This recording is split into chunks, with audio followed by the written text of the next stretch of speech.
This is Scotty Reed with a Black Talk Radio News Report. Is the lynch mob targeting the NFL still angry about OJ Simpson verdict? If you really want to know one of the possible reasons why politicians, mass media, and the masses they control are focusing so much attention on the NFL and the issue of domestic violence, then look no further than one Orenthal James, OJ Simpson. It is not because TMZ published the Ray Rice video, as many believe, because Ray Rice and his wife, Janae Rice, have always been truthful about what happened between them that fateful night that changed both of their lives in such a major fashion. The video of Ray Rice dragging his unconscious fiancée out of a casino elevator after he knocked her out with one punch had already been published, but perhaps it did not get the reaction the gossip entertainment website was looking for, or TMZ simply withheld the rest of the video shot from inside of the elevator to milk more traffic at a later date.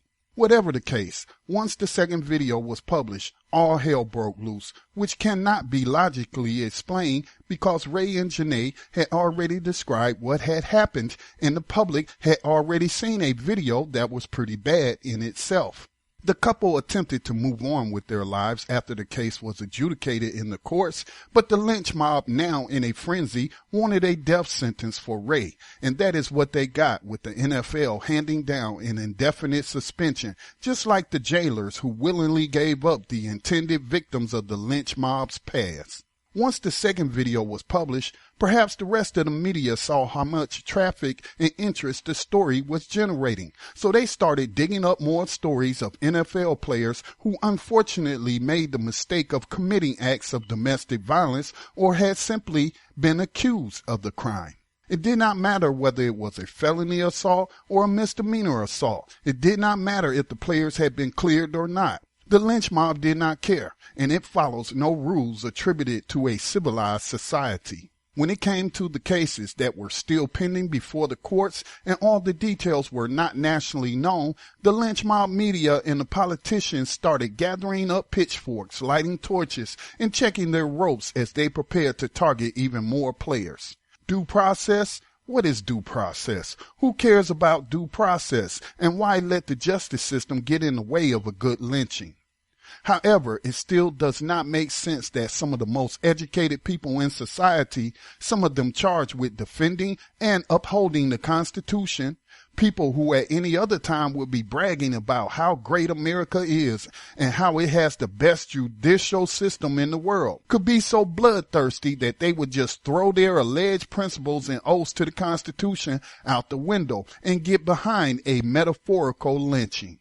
Then it came to me, deep down inside, they are still angry about the acquittal of OJ Simpson on criminal charges that he killed his wife, Nicole Brown Simpson, and her young lover, both found in a pool of blood, nearly decapitated.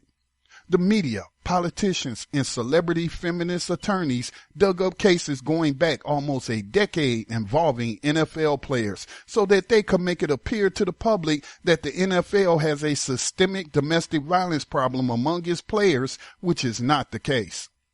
Let us pause for a minute and ask ourselves why they are not publishing the videos of cops beating their girlfriends and wives, or talking about the one group of professionals who engage in domestic violence at twice the rate of the national average, but held up as role models and good people. If the real intent is to address a systemic issue in America and the hope is to solve it, why not expand the discussion beyond the NFL and its players and focus the most attention on those who commit the crime the most?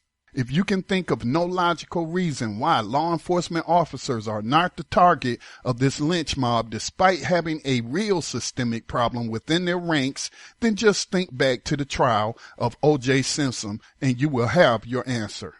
It seems logical to me that they still want to punish the black community for which they blame because a predominant black jury found OJ Simpson innocent.